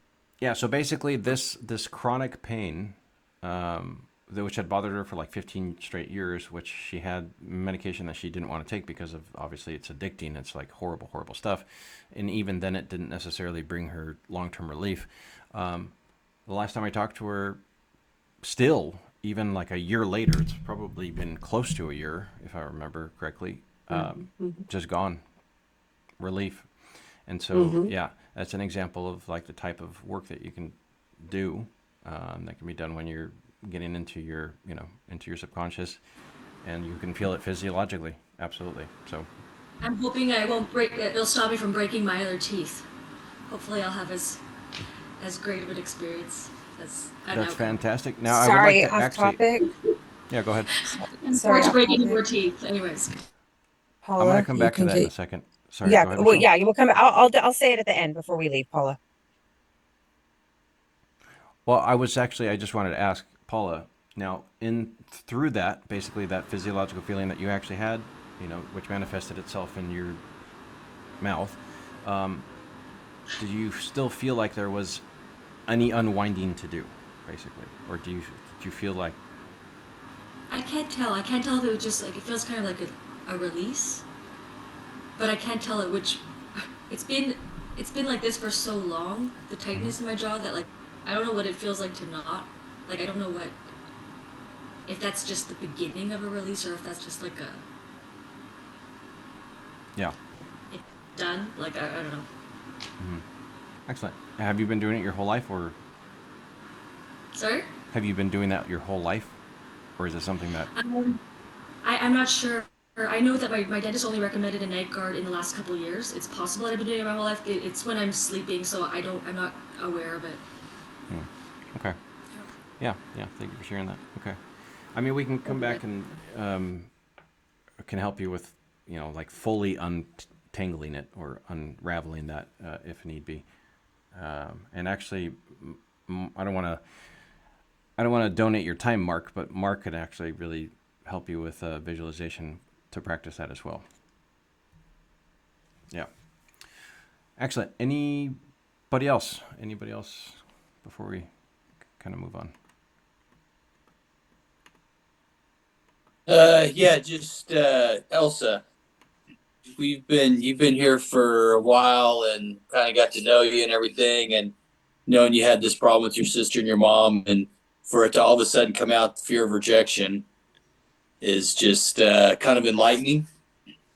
So, yeah, from here on, now that you recognize it. So, but this is something, yeah, I don't know. I just feel like you made such huge progress tonight. So, kind of, yeah, look at your smile. There it is. So, awesome. Wow, I'm so very grateful. I don't even know how to explain it. It's crazy how I do let go here. I feel safe, clearly, and I know this is a safe space, so I feel very, very fortunate Yeah, it's, that I found this, through Juan literally like popping up on the screen, and I just hit that button and that was that. I just knew that I wanted to be on whatever it was he was doing. And here we are now, and Paula and, you know, all the others. Like, I personally invited Paula, so I feel a little bit more responsible for her Yeah, compared to thank you, like Elsa. every. I wouldn't be here if it It's weren't for just you, like, and yeah. it's amazing. It's amazing, Excellent. but thank you. That the whole thing is really not easy for me, and you know, because I smile all the time, I hide everything all the time. So it's thank you, Murdoch, for saying that. Because and Juan, I know, like, it's just he's brilliant. It's just brilliant. It's okay. It's okay to come out of your cave. Okay. Yeah, right. It is. In fact, I really do. I'm going to use that as one of my for my um Google review, and I would love to invite everyone on the group to do that before I forget. Uh, while I'm on the speaker here, that just the Google review thing, because it's really, I think it's almost, I feel like it's my duty to share with others so that they can actually have this experience, so that the feeling is not even, it's indescribable. It really is something that you really have to sit down and find find the words that just best describe how you feel. And if you're just transparent and let go about it, I think just keywords on how this space makes us feel and how we develop through it is, I don't want to take time, Juan, away from this, but I just want to say it before I didn't forget about it. I said that I really wanted to because I think that we need to share this with the world. Like, we need to be able to let others in to this type of space so that they can benefit the same way we do. It's just so enriching, and why hold it to ourselves? It's just really, you can't do anything else but share it. It's something that needs to be shared. So, Juan, if you put that link up somewhere, then maybe we can all sort of know what to do, how to do that. Because Yeah, thank you for bringing that up. Thank you for sharing that. I just don't want to forget. I don't want to take time away from your time here, but I wanted to just mention that before while Yeah. I'm, Well, it's I want on to on my acknowledge what mind, you're because saying. Yeah, it's thank you for the kind words. I definitely want to acknowledge what you're saying. Yes, I think we're all of the same mind that the best way to receive is to actually give. So I believe that we're all here with a similar belief structure, and yeah, thank you for bringing that up. What Elsa's talking about is if you guys would be open to it. Savo's been pushing. Savo's really good at that. I'm not good at it. I'm not good at asking people. I don't even ask clients for reviews for the website, but Savo did a good job. For those of you who were here last week, Savo joined us last week, and he called me, actually told me he's gonna start trying to join. And he enjoyed being just an attendee last week, which was cool because I know that he's usually having to facilitate. But if you guys are open to it, I would, I'll share with you guys basically a link where you can leave a review basically for the Life Coach Academy. So I will definitely do that. Thank you also for bringing that up. yeah, thanks. Yeah, put that on now so you don't forget or whatever, or at the end, so because that way we can all just sort of I don't do want our to take thing. time to find the link, but I will Yeah, I no will I worries. will make sure I have all of you guys like here. I know the names, and I will make sure to send it over, and we'll definitely do that. Okay, so what I actually have scheduled for Thank next you. is it's called the hot seat basically, and what it is, it's doing the exercise that we were doing earlier, but as a group. We can either do it in breakouts, so it's more personal, it's a little bit more intimate, so that you don't necessarily have to share whatever you would like to work on or have to work on in a group, or we could do it in a group. I know we're a little bit stressed, we're a little bit close on time though, so it may be better for us to actually do it like in small groups rather than a large Oh, group, because then we can Let's do do a big group. I love the big group because I feel we get so much out of it. But I prefer a big group also. Okay, do you? so here's what we'll do. Yeah, we could do the big group. Is anybody opposed to the big group? I'll just put it that way. All right, so I guess it's unanimous. Cool. We'll do it this way. So this is basically the hot seat. Okay, we're gonna go person by person, and you can share as much as you want or not at all. It's totally up to you. Now, one thing I do want to actually accelerate into this though is the importance of trusting yourself and self-trust, which can sometimes be compromised when we don't allow our true, basically, for those of you, and I know Murdoch, you're a little bit different because you don't really ever use the, I'm fine. But, again, still reflect on whatever you might use. If you don't actually genuinely express yourself, you essentially compromise your reality, okay? And so what it does is your self-trust can collapse when your emotions are muted, okay? Essentially, think of it this way: if you can't feel your signals, right, like the wavelengths and the radio signals, then you can't trust your guidance, like your GPS. Okay, if you can't trust that you're receiving the information properly, how are you going to trust that the guidance is taking you in the right direction? Okay, does that make sense? Okay, I have to accelerate through some of this stuff now, but I don't want to have to explain it. We'll just go through it, and then it'll make sense to you guys. So who would like to go first for the hot seat?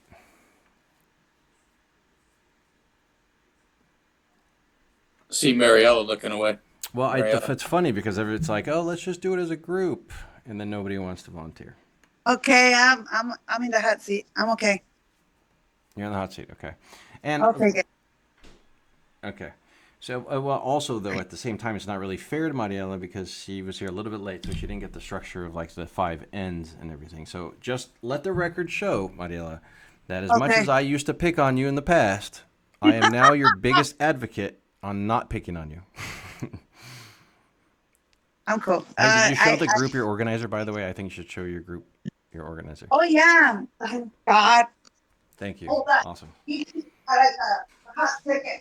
For those of you who've been around, that was one of her big things from from 3 weeks ago or 4 weeks ago. And she's on it. She's Yes. killing it. Yes. Right here. And how much more organized is your life now in the last 3 weeks? Well, it's better. It's not where it's supposed to be or what I think it's supposed to be. Mhm. But it's way better. Way better. Like at least I know what I'm doing, you know. And also on a daily basis, like for work, like I see how much productivity like I do like on a daily. So it helps me on that. Like I check how much, like if I need to do, like if I have a project and I only did like 80%, then I know that I have to finish the other 20% by the next day. So it helps me a lot at work, like for work purpose. Like it helps me a lot. Excellent. Remember, progress, not perfection. I'm proud of you. Mhm. You're doing Yeah. excellent. Good job.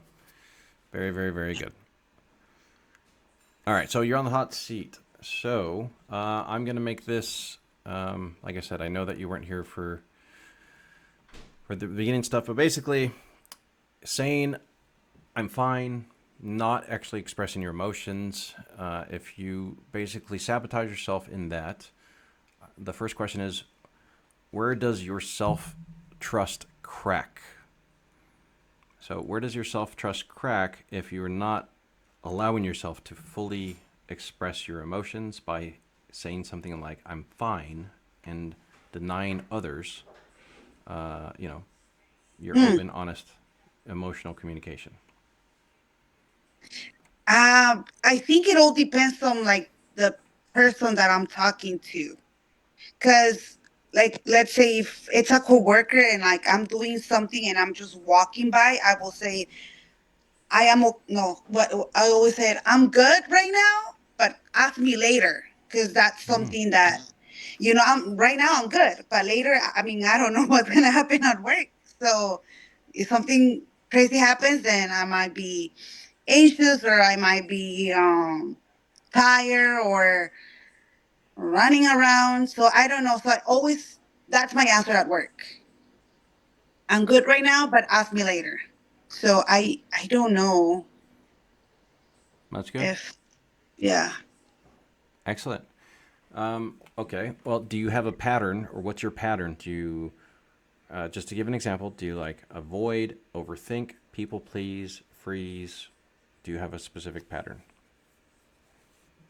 Um, I want to think it's more like when I'm like, if somebody asks me, like, how are you doing, like at that moment, like I will think about it because I really don't know how I feel until like I sit down or like I think about how I feel.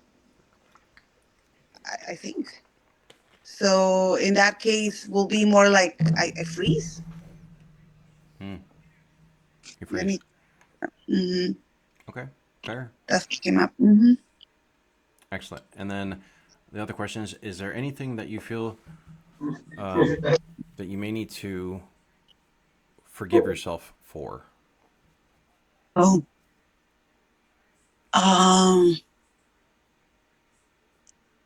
I mean, if I have to like go deep, Mm-hmm. there's always something that I can forgive myself for something. Yeah, for sure. Is there something that you would like to forgive yourself for in this particular moment? Outwardly. Oh. Yes,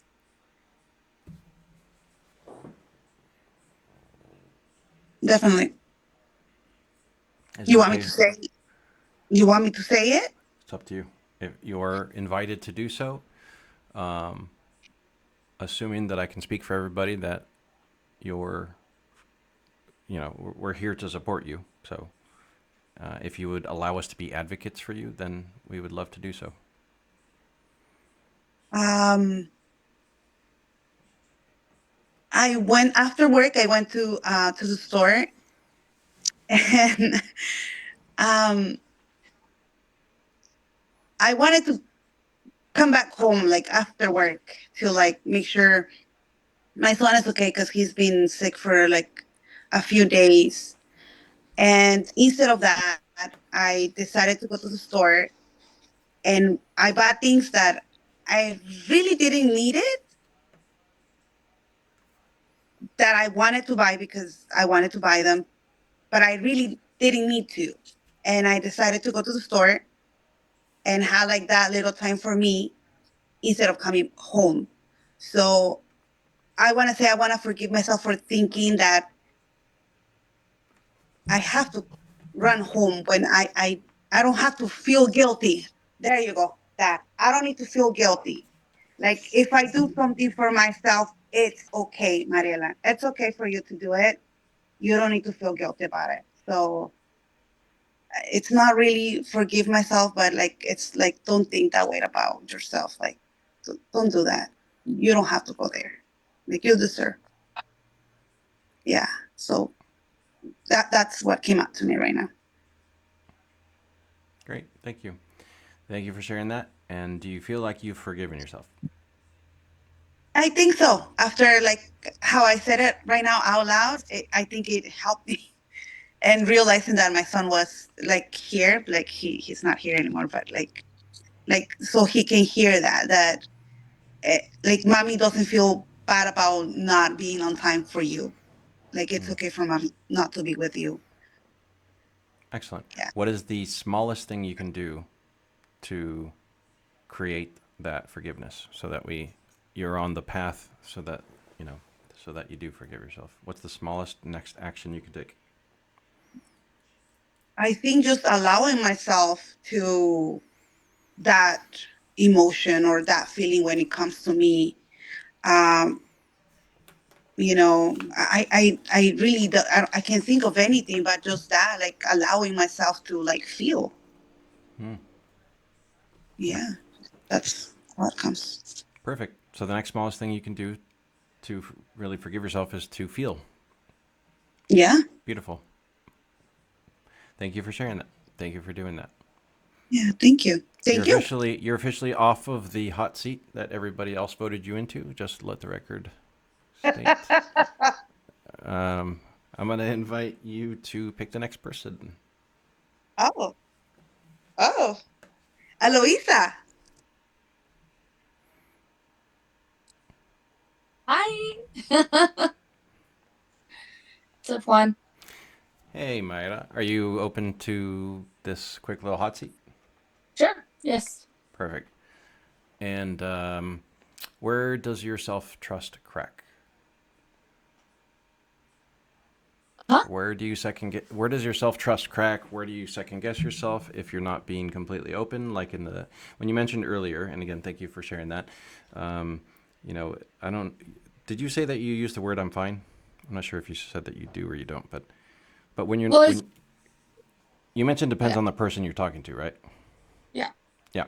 So if you basically hide, if you if you keep that closed, where does your self trust crack since you're not being genuinely, completely open and honest with your communication? And again, even if it's somebody that you're not sure based off of like how well you know them. Mm, So is there a point where your self trust cracks because you're not being genuine with your response to that question? yeah. I heard something different. I heard, where do you trust crack? And I'm like, I don't think I trust crack. Trust crack? Crack's okay. No. No. And I was Let's be like, hold clear. on. Let the record state we're not trusting crack. I'm not suggesting you trust crack. Crack leads to a lot of bad things. Yes, it does. Okay. I when I'm not truthful and integrity, I guess I feel that guilt that Mariela's feeling, but then I feel like I'm betraying myself too. So I think it's something that I'm also working on, like being a vocal, but in a like setting the boundaries, like you were talking about earlier. So where does it crack? Like in my body, or just like that? Like what am I saying? I'm not sure if I understand it correctly. Yeah. Well, I mean, it's just if there's a particular place that your self trust is adjusted or affected or cracks, quote unquote, because of the fact that you are denying. So we all, even if there's a good reason, like I don't really know this person, if somebody says, "Hey, how are you?"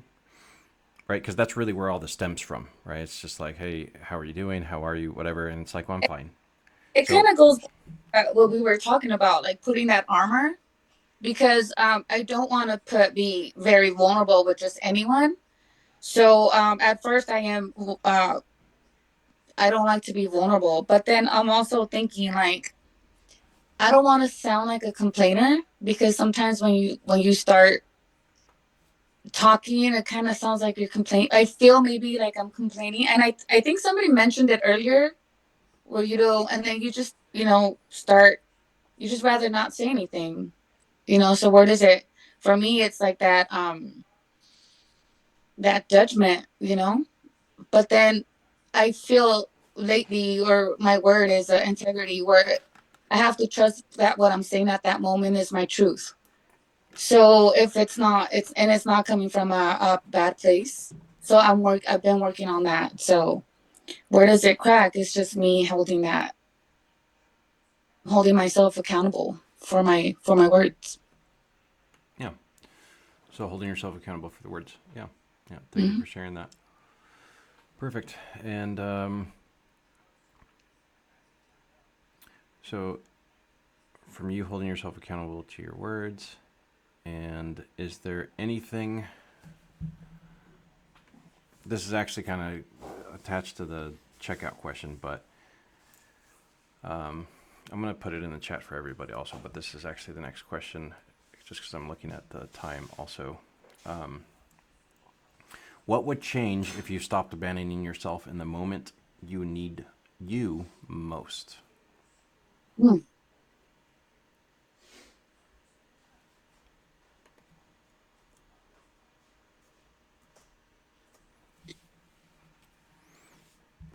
I just put it in the chat. I know it's kind of like a long question, but what would change if you stopped abandoning yourself in the moment you need you most? You know what came to me, Juan, was that maybe I would stop. Damn,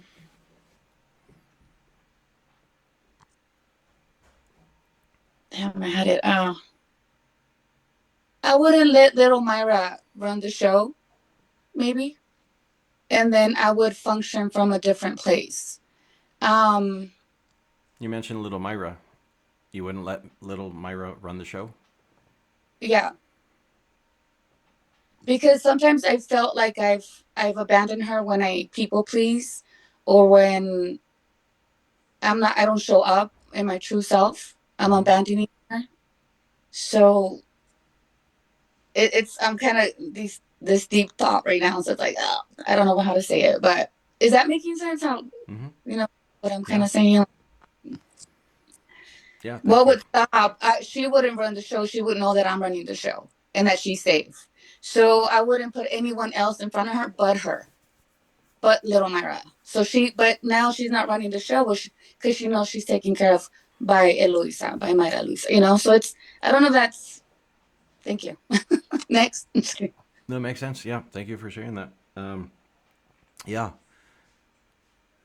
I mean, this is kind of like an aside for later, but that integration, because I feel like that's an integration that can and should happen.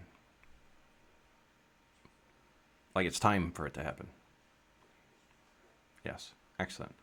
Yep. Thank you for sharing that. Thank you. I would like to, just because I am looking at the time, um, if we can everybody answer this particular question as the checkout. I think this is a good place. This is a good question actually also to check out with for the evening. So Myra, if you don't mind, if you can pick the next person to check out with this question with. Murdoch. All right. And Awesome class Murdoch tonight, is Juan. you. Really good to see you. Good to see you, Myra. Hey, I miss you and your halo. There it is. Yeah. So glad you're here. Keep coming, okay? All right. Um, Juan, awesome class tonight. I feel so good that Elsa, yeah, just seeing her grow and being done with the fear of rejection. I think she just really, I saw that light bulb go off in her, and I think she just went to that next consciousness and everything. And what was catching me there too is maybe her sister knows that and uses her fear of rejection against her. So yeah, she's over and done with it now. So yeah, it feels good. I feel good. What would change if you stopped abandoning yourself in the moment that you need you most? I feel maybe better alignment and intuition. Maybe I would be more in tune, alignment, and better intuition to see the path in front of me. So I think we're taught. I think we're taught the exact opposite there. I think we're taught to abandon ourselves and not be emotional or not let things, So I think the society, or I don't know where along the lines, but in my world, it seems like I've been taught the exact opposite of that. So yeah, that's a good question, and I'm gonna start thinking about it more and let it happen, and better alignment and better intuition. Better And alignment, better intuition. Excellent. yeah, as far as yeah, what's there in front of me, the better path in front of me. So thank you very much for this awesome class, Juan. I know we got a little hurried there, but I feel like just the progress we made tonight was Excellent. we all feel good. So if I'm picking the next person, I'm gonna go with Jazz. Oh, thanks, Murdoch. For me, I feel like I can be my authentic self, the true Jazz, not hiding behind a mask for whatever reason, but just be vulnerable. And I want to shout out to Elsa for really being vulnerable here in front of all of us. I appreciate you, girl. And family is not by blood. Like this is your family right here, all of us. And I truly appreciate you. I love you. You can always come to me. You count on me, girl. Like you know me. We've been chatting off, on and off. But you're being loved, and and thank you again for, like helping all of us grow in that area where we feel like we need other people to survive. We need approval. We need I also feel like that. I know that Juan gonna say use I, but like I also sometimes feel like that too. Like when you're alone, yeah, like for my family too, I always seeking approval, and I was not getting approval. Now, finally, 2 years ago, I made peace with that, because then I feel like, okay, I don't need anybody but God and me, and that's the authentic self, just loving yourself just the way you are, and you're beautiful, you're perfect. And Juan, thank you, my bestie, thank you, you're awesome. This class was really, for me it was enlightenment. There were a lot of aha moment, because when Elsa speaks, she speaks not only for herself, but I think a lot of us who kind of felt that loneliness or isolation, not being accepted by family. I know with friends we can say, "Oh, she doesn't talk; it's not a big deal," or he doesn't. But with family, it hurts, man, deep down. Yeah. But thank you. Yeah. Yep. Thank you, Jess. If you don't mind. Oh, I will pick on Paula. Thank you. Yeah, this was such a profound session once again. Thank you all. And thank you, Elsa, for your vulnerability and your openness. And exactly what Jazz said, like, you shared your story, but we're all here for you, and it resonated with all of us. I'm sure I'll speak for myself on so many different levels, on like self-isolating and family and approval and fear of rejection, and it's like these are all very real things. But I hope you know that like I'm here for you. I love you, and not just me. I know you have so many people that love you so much. And anyways, bless you. And yeah, it's just one of the takeaways. Sorry, what the question would change if I stopped abandoning myself in the moment I needed the most. I think kind of like what Myra, I'm not sure if I'm saying your name properly, I'm sorry, Myra said, like honoring that little girl, the little version of myself, or that little Paula, like letting her know that she's safe to express herself, and that no matter what, she'll, like, I got her back, like instead of keeping myself small, or like saying I'm fine, just to keep the peace, or to not, to not ruffle any feathers or be a burden or this or that, but just being like, to honor what she's going through. And it kind of what Murdoch said too, it's then I'm more aligned too, because what I'm saying is in line with what I'm actually feeling, and then I'm walking more authentically in my truth. And yeah, and you can trust yourself more I would trust myself more moving forward, because I realized, like, oh, I'm okay. I spoke my truth, and I'm still surviving. I'm still fine. And you build resilience that way, and just that momentum, that confidence is just like this ripple effect. So, anyways, I'm blabbing. I'm gonna choose Michelle. Yeah. Thank you, Paul. Thank you for sharing that. Okay, the question was, what would you change if you stopped abandoning yourself in the moment? You need when you need you most. Hmm. I laugh because I'm like, I, I, I'm not a very religious person. I'm more spiritual than anything. So I feel like when I don't lean on myself or trust myself and the decisions I've made, I definitely realize that that was out of character for me, or out of just, it was like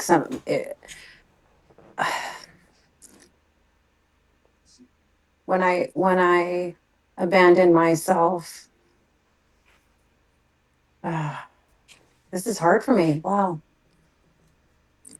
Um, I'm kind of at like a loss for words about that question about myself. I'm really reflecting on it. I try to be aligned with myself and all my decisions, and when I count on myself a lot. So, um, when I don't, when I do, it's fantastic. Yeah, I really am having a hard time It's okay. articulating what I That's good. feel. That just means it was what was needed in this particular moment. So, what I would invite you to do is breathe into that feeling. Maybe first locate the feeling wherever it is in your body. Take a few deep breaths in, locate the feeling, and then just let it come naturally once you can identify where it lives. But we can come back to you in just a moment, and that'll give you a Yeah. little bit of time to do that if you don't mind. So, Mariela, I am going to pick on you this time. So, your turn, please. Uh,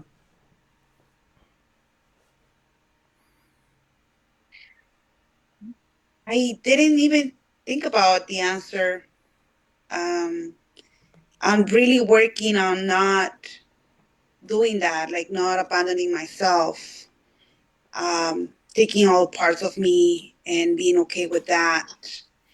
Again, when I realized that I'm, like I said earlier about, not being on time for my kids or for my son, and then I realized, like I have to have that moment for me, that it was okay for me to do it, that I deserve it, then I feel like all my pieces are complete. So I'm working on it. I'm not abandoning myself in any moment or in any part of where I am at this particular moment. So I really don't know how to answer that, but working on it. Fair. Yeah. Excellent.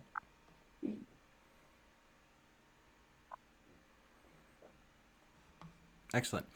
If it's okay, well, let me see. Let me just make sure. Now we're gonna obviously we're running a couple minutes after 9.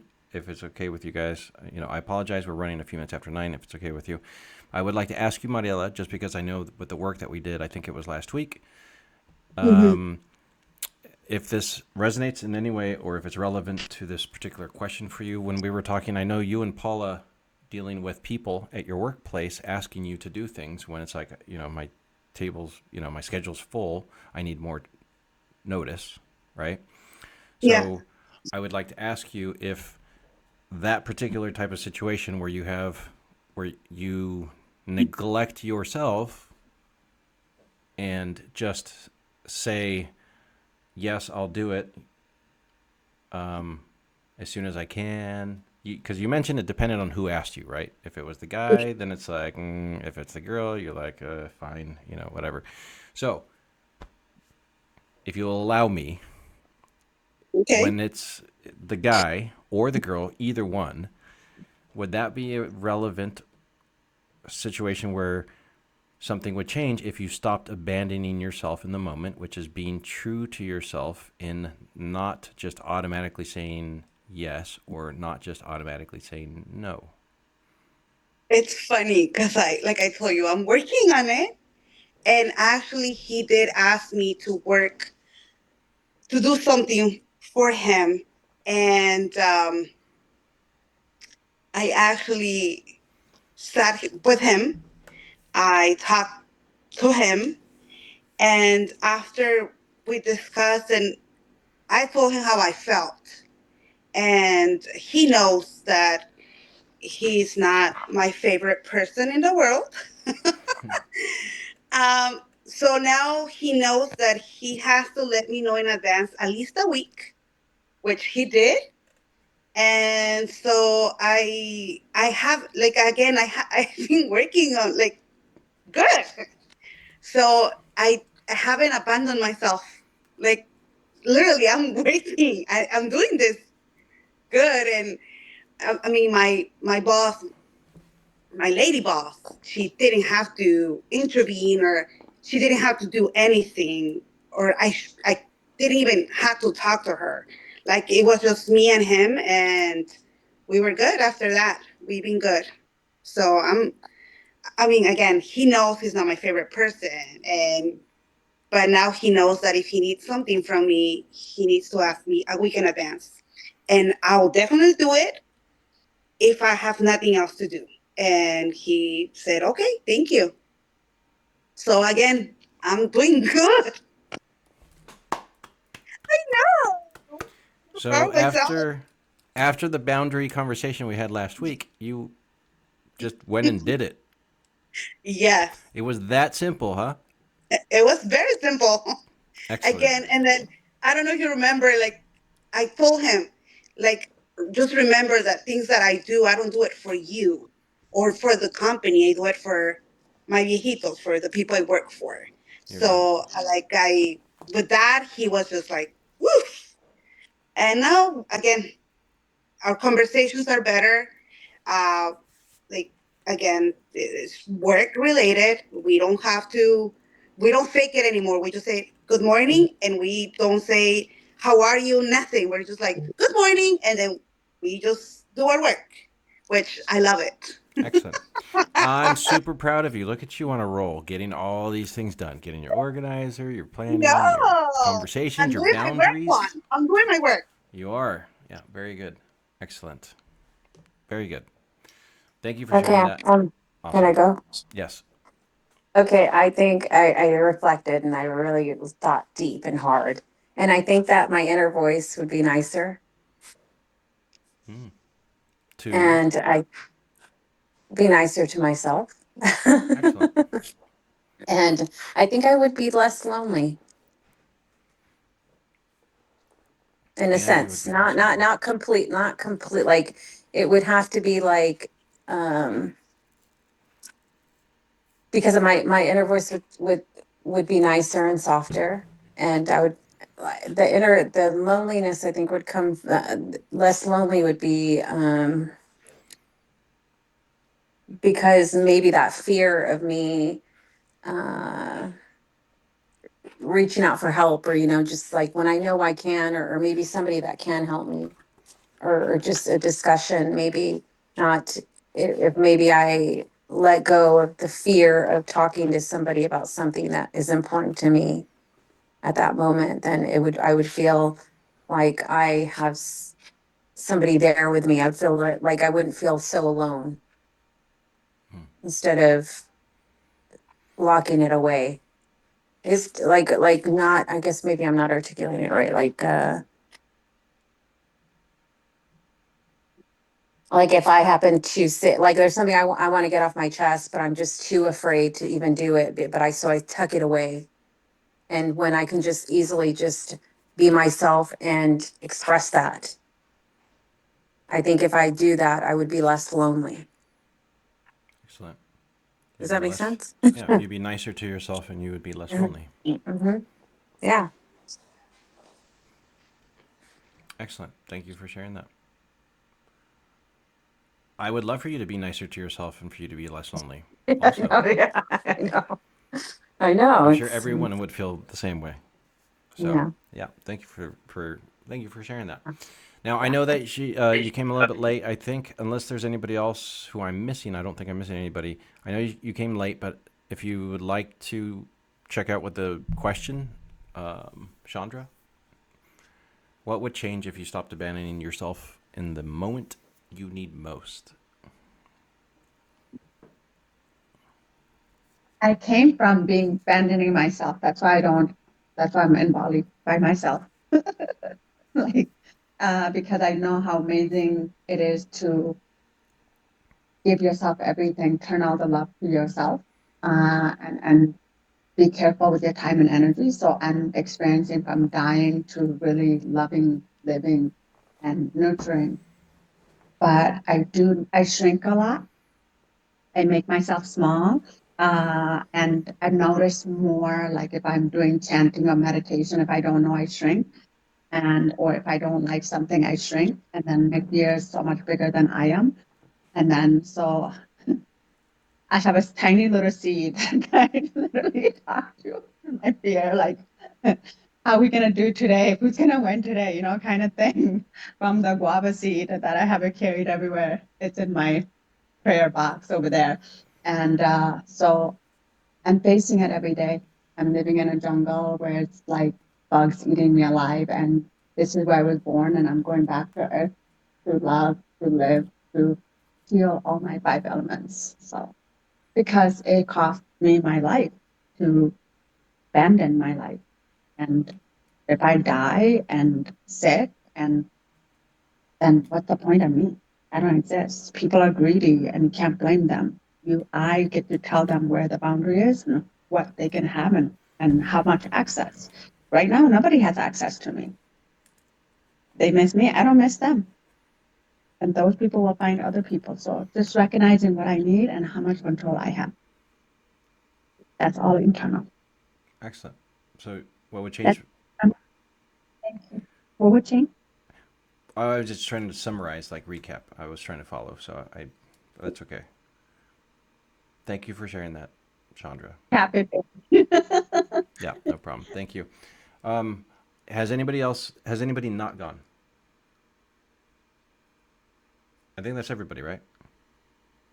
You, Juan, you. Yes, okay. Okay, thank you. Yeah, sorry again that we went late, but what would change if I stopped abandoning myself when I needed myself the most? I've been thinking about it. It's kind of difficult. It's a difficult question. I've been thinking about it since this afternoon, actually, when I was like, no, this is the perfect question. I've kind of gone back and forth on a couple of them. The first one that came to mind is I would like myself more.